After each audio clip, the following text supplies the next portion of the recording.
Audio on demand from Vision Christian Media.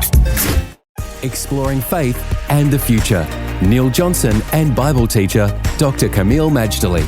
We have been exploring aspects of the culture war and discussing the difference between progressives and conservatives.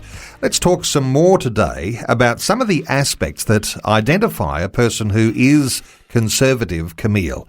Things like the way that we look at morality or the way that we might look at government. What are your thoughts on this difference for conservatives? Okay, Neil, that's a great question. Before I answer it, let me just remind everyone that in this war that's been going on for half a century and has massively altered the West, and not necessarily for the better, the left-leaning progressives, which are often called liberals, remember they have a utopian vision of society which requires big government, regulations, political correctness, and redefining traditional moral principles or traditional roles, marriage, family, gender, husband and wife, and so on. We've learned that conservatives view the whole person, not just the economic side of life, as progressives do. When it comes to morality, classic conservatives believe in moral principles that are fixed and unchangeable, whether it has to do with truthfulness, sanctity of life, sexual morality, biblical integrity, marriage, family, and the precepts of the Ten Commandments. As far as they're concerned, these principles have served us very well and should not be subject to change.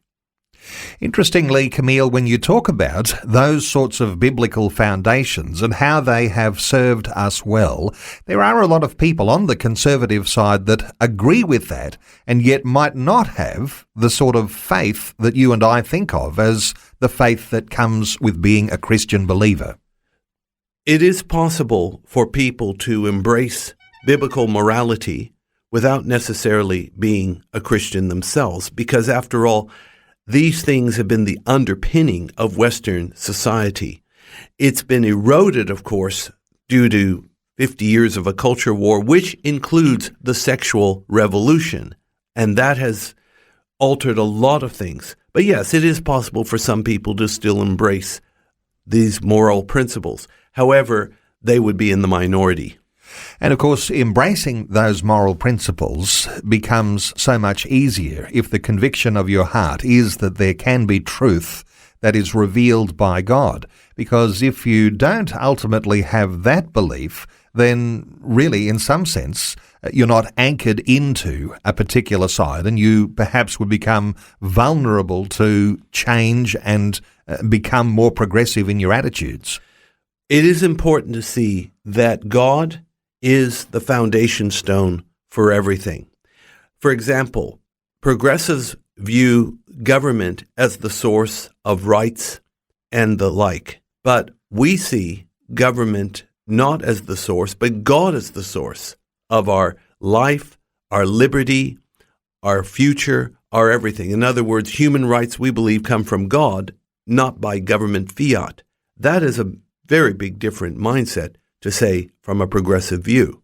So, Kameel, we come back to not all the eggs in one basket or the other, but as a Christian, making sure that your faith is strong and being able to discern what is true and right and unchanging from that which is going to be like shifting sand.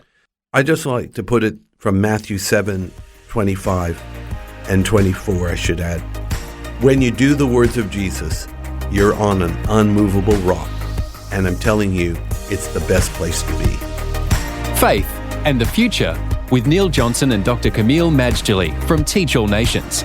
Find articles, videos and podcasts from Dr. Kameel, plus today's and other episodes of Faith and the Future in the Vision app or at vision.org.au.